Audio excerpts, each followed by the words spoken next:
naon atuh sia teh?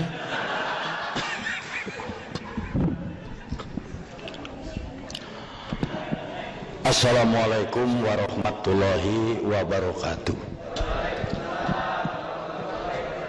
Alhamdulillahirabbil alamin. Wassalatu wassalamu ala rasulina Muhammadin wa ala alihi wa sahbihi ajmain. Ya ayyuhar rahimakumullah, qala Allah ta'ala fil Qur'anil Hakim, a'udzu billahi minasyaitonir rajim, wa ma khalaqtul jinna wal insa illa liya'budun. Qala Rasulullah sallallahu alaihi wasallam, innama bu'itstu liutamima makarimal akhlak, amma ba'du. Hai.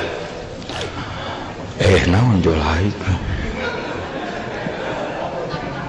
Olah aing we nu diharupna urang Jepang wungkul. Padahal teuing. Ibu-ibu, bapak-bapak, adik-adik, saudara-saudara seagama yang dimuliakan Allah. Hari ini saya diminta untuk memberikan ceramah rohani, bimbingan keagamaan. Dan maneh mah teu ngadarenikeun kabeh malutret atuh liur ayeuna. Sebenarnya saya bukan ahli. Barangkali yang hadir di sini juga sudah mendengar bahwa saya itu bukan kiai. Saya cuman seniman, artis, pelawak, bintang film. Iya. Naon atuh baru aya penceramah pakai sweet. Nah dikiranya saya teu bisa.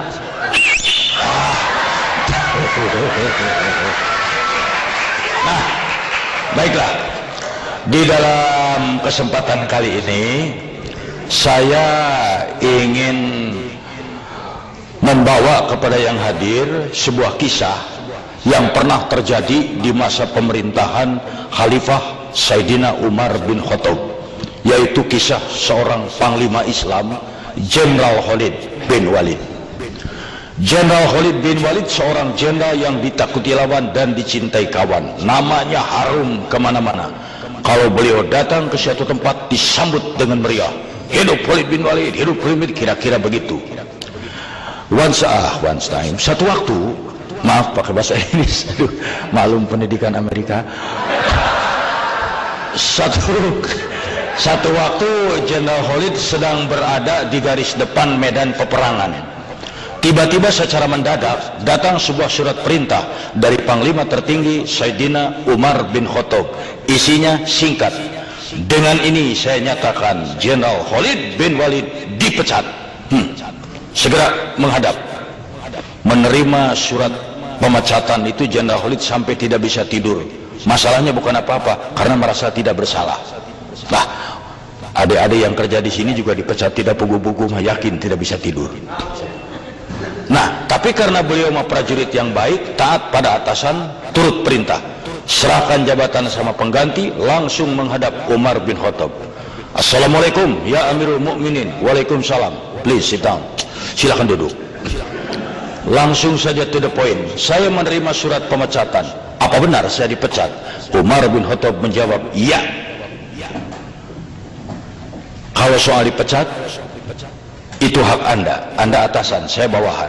Tapi boleh saya tahu apa kesalahan saya sampai dipecat?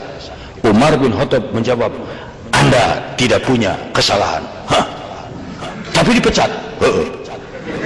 Apa kurang baik saya jadi jenderal? Umar bin Khattab menjawab, di zaman ini Anda jenderal yang terbaik. Tapi dipecat? Iya. Kalau begitu jangan bikin saran. Boleh saya tanya, apa alasan Anda memecat saya? Dengan santai Umar bin Khattab menjelaskan, ya Khalid, Anda itu jenderal yang baik, panglima yang baik. Setiap hari saya dengar masyarakat, rakyat, prajurit selalu memuji-muji Anda. Tidak ada yang menjelekkan. Catat Khalid, Anda manusia biasa. Terlalu banyak orang yang memuji, bukan mustahil dalam hatimu akan timbul rasa sombong. Sedangkan dalam ajaran Islam, innahu la yuhibbul mustakbirin, Allah tidak menyukai orang yang sombong. Seberat debu rasa sombong dalam hati, neraka jahanam yang menunggu. Karena itu maafkan aku, wahai saudaraku, untuk menjaga agar kau jangan terjerumus ke neraka jahanam. Apa boleh buat, saya pecat Anda, supaya Anda tahu, jangankan di hadapan Allah, baru di depan Umar masih belum bisa apa-apa. Mendengar jawaban yang demikian, Jenderal Khalid berdiri memeluk Umar bin Khattab sambil menangis dan berkata, terima kasih ya Umar, engkau saudaraku. Allahu Akbar. Itu jiwa Islam. Di zaman sekarang belum tentu ada 1 dari 1000 jenderal yang begitu. Sekarang mau disuruh bertiga, Dan yang paling hebat setelah dipecat, apa beliau punung? Itu punung bahasa Indonesia naonnya? Apa beliau memunung? Tidak. Beliau balik lagi ke medan perang, bertempur lagi dengan catatan perangnya bukan sebagai jenderal, bukan sebagai panglima, tapi sebagai prajurit biasa. Bayangkan bekas jenderal perang di bawah komando sersan. Tapi waktu ada yang bertanya, ya Khalid, apa-apaan? Anda sudah dipecat, masih mau perang sebagai prajurit lagi? Apa jawabannya? Saya perang bukan karena pangkat, jabatan, saya perang bukan karena khalifah, saya perang semata-mata karena Allah, mencari keridhaan Allah. Indah ini kisah. Nah adik-adik, coba kita ambil inti dari sikap Jenderal Khalid. Anda bekerja di Jepang sebagai ini, sebagai itu, bersekolah di Jepang, menuntut ilmu di sini, sehingga hanya satu, mencari keridhaan Allah. Wa ma khalaqtul jinna wal insa illa liya'budun. Mencari keridhaan Allah. Hanya satu, laksanakan perintah Allah, jauhi yang dilarangnya. Ya.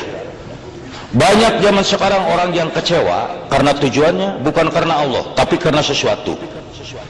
Anda pergi ke Jepang dengan satu itikat, saya cari Jepang, cari duit, pulang dari sana ke Indonesia, punya rumah, punya mobil. Belum tentu. Saya datang ke Jepang, sulit cari kerja di sana, kita cari kerja di sini, gajinya gede segala. Begitu berhadapan di sini, penghasilan tidak seperti yang diharapkan, capeknya melebihi, Anda akan kecewa. Karena apa? Salah tujuan. Seorang mahasiswa, dia kuliah, karena apa? Ingin jadi sarjana. Setelah jadi sarjana, punya jabatan, punya kedudukan, rumah mewah, mobil indah, itu. Begitu lulus jadi sarjana, cari kerja pun sulit. Akhirnya apa? Dia kecewa karena salah tujuan. Coba kalau tujuannya karena Allah. Seorang mahasiswa, dia kuliah, ya Allah, begitu mau pergi, saya pergi ke kampus menuntut ilmu karena diperintahkan olehmu. Thalabul ilmi faridatun ala kulli muslim. Mencari ilmu wajib hukumnya bagi setiap muslim. Go, pergi kuliah. Mau jadi sarjana mau tidak, itu urusan nanti. Apa yang harus jadi sarjana itu sukses hidupnya hanya sarjana? Belum tentu. Lihat macan, lihat harimau, apa pendidikannya? SD juga tidak tamat, tapi dokter dihakan. So saya berani ngadu harimau jeung insinyur, saya pegang mau. Nah di sini mungkin juga Anda itu bekerja, mati saya ke Jepang, ternyata di sini kekecewaan yang didapat. Biarin aja, yang penting sekarang saya ke sini mencari keridhaan Allah. Cari keridhaan Allah. Satu. Tapi mencari keridhaan Allah tuh ya tidak gampang. Karena apa? Kadang-kadang we must choose one between two. Kita harus pilih satu di antara dua. Mana yang harus dipilih? Keridhaan Allah atau keridhaan bos? Keridhaan Allah atau keridhaan pacar? Keridhaan Allah atau keridhaan anak? Itu bukan main. Saya ambil contoh. Kalau Anda menjalankan ini karena Allah, akan lebih aman. Anda misalnya rajin bekerja karena apa? Bos keras, galak, disiplinnya kuat. Anda akan bekerja rajin sementara bos ada. Si bos ada rajin.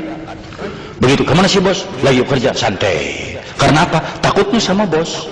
Tapi kalau takut karena Allah, Anda dikerja di ruangan sendirian, tidak ada siapa-siapa, pengawas, kawan, bos tidak ada, kerja aja sendiri. Karena apa? Saya rajin bekerja karena Allah. Yuk. Dipecat pun kalau Allah ridho, mau apa?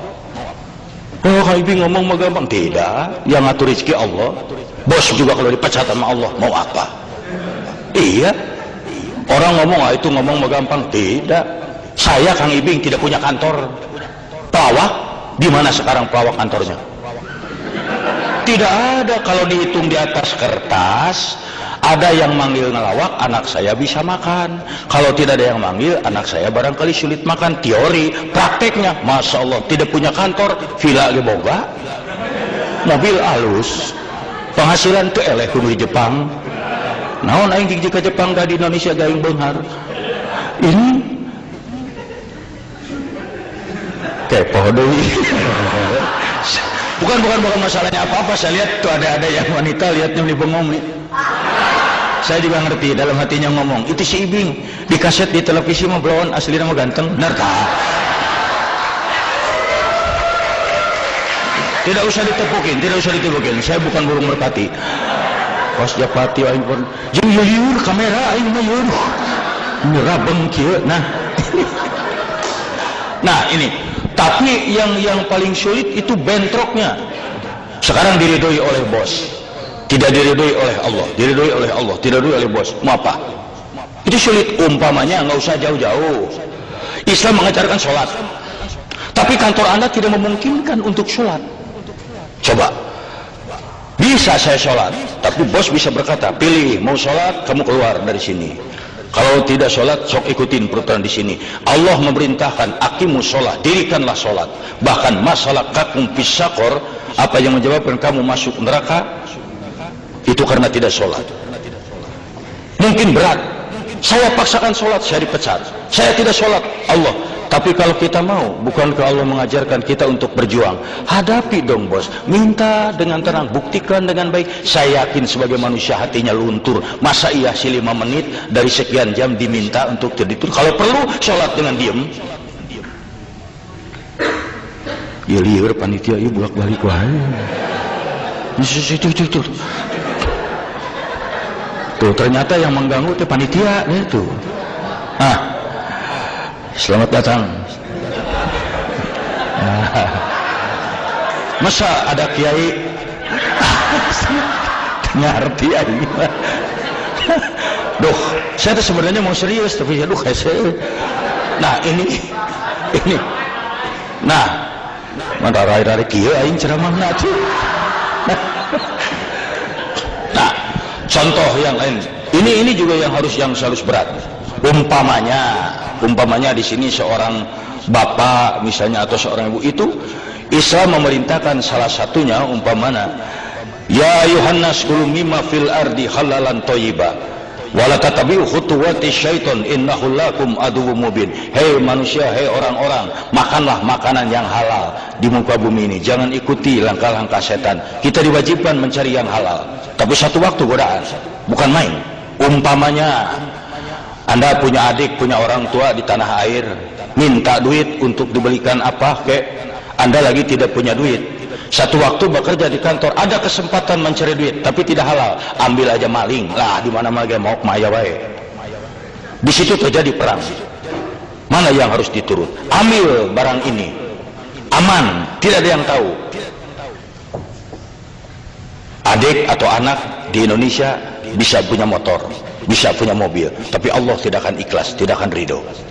Sekarang tolak ini, Allah ridho, tapi anak tidak jadi beli motor. Itu perang yang berat. Tapi kan dalam Islam diingatkan, itu Nabi Ibrahim alaihissalam mendapat perintah dari Allah sembelih putranya Ismail. Itu berat, diturut perintah, anak jadi korban, Allah ridho. Tolak perintah ini, anak selamat, Allah tidak ridho.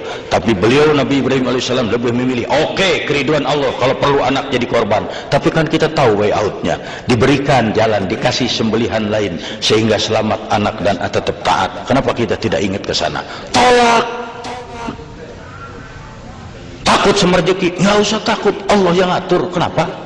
Biar bos kita bagaimana kayaknya, dia juga di bawah Allah. Kalau Allah mencabut, mau apa? Sekarang kaya, besok bangkrut, mau apa?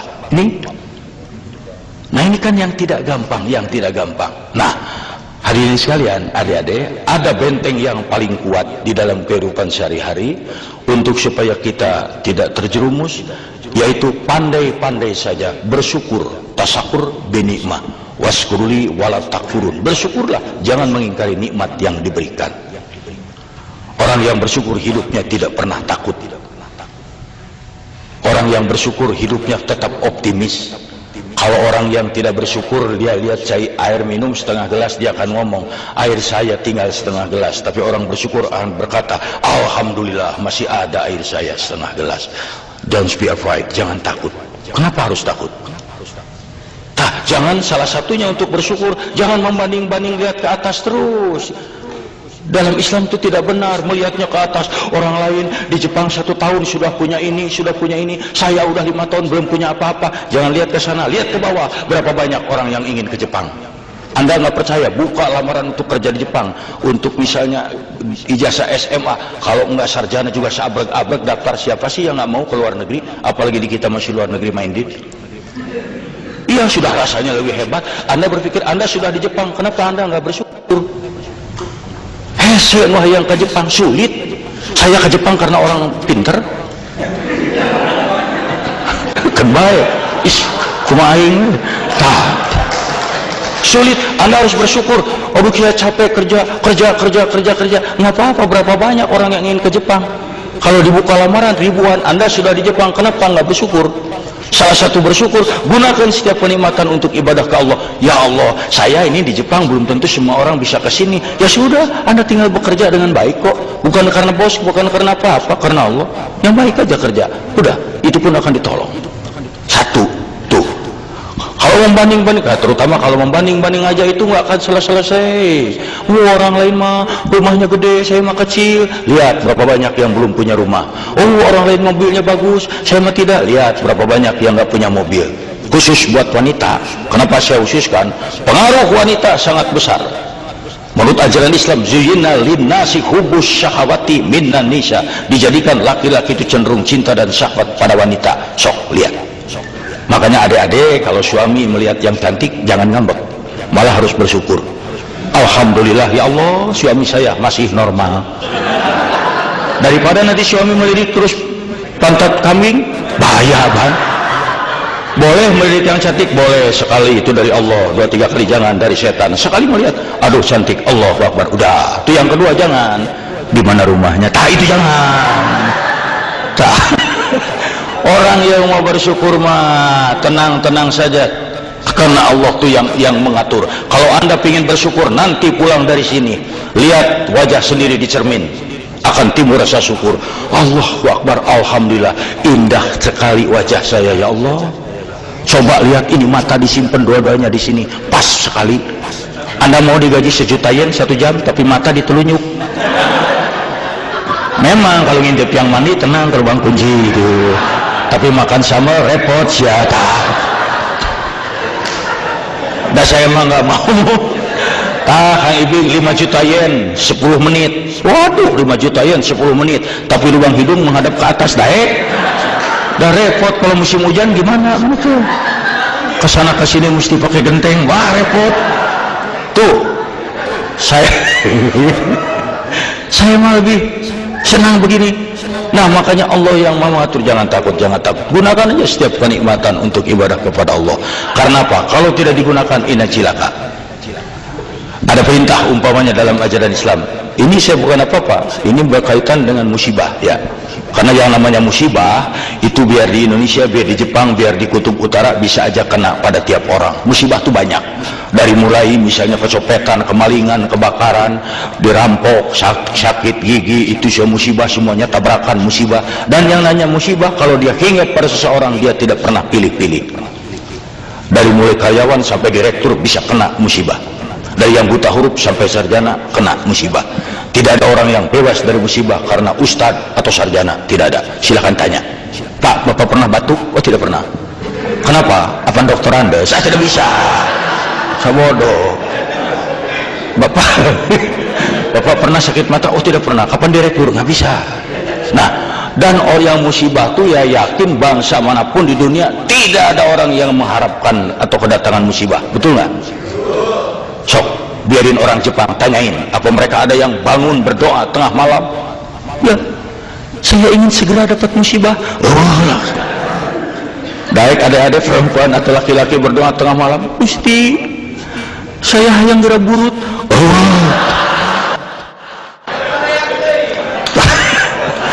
Nah, dan yang namanya musibah, ada berapa macam. Satu, musibah itu sebagai ujian. Ujian untuk apa? Untuk meningkatkan keimanan. Anak SD kalau di Indonesia mau naik ke SMP itu ujian. SMP mau pindah ke SMA, SMA mau ke mahasiswa, mahasiswa harus sarjana, ujian. Tanpa ujian tidak naik dia tingkatnya. Demikian pula keimanan, ketabahan terhadap Allah. Tanpa diuji tidak akan meningkat. La tublawuna fi amwalikum wa anfusikum. Kau bakal diuji mengenai diri dan hartamu. Ujian tuh pasti banyak. Mungkin Anda nikah sama orang Jepang, ternyata orang Jepangnya itu punya pacar lagi, kemudian Anda merasa disakiti, itu musibah. Kenapa?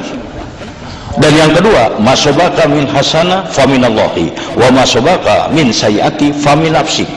Apa saja yang datang musibah kepadamu itu dari Allah. Apa aja kebaikan yang datang kepadamu itu dari Allah, dan apa saja musibah yang menimpa itu kesalahan darimu sendiri. Semua musibah itu kita yang salah. Sok renungkan. Kita jatuh, lagi jalan jatuh, kenapa tidak melihat kita yang salah?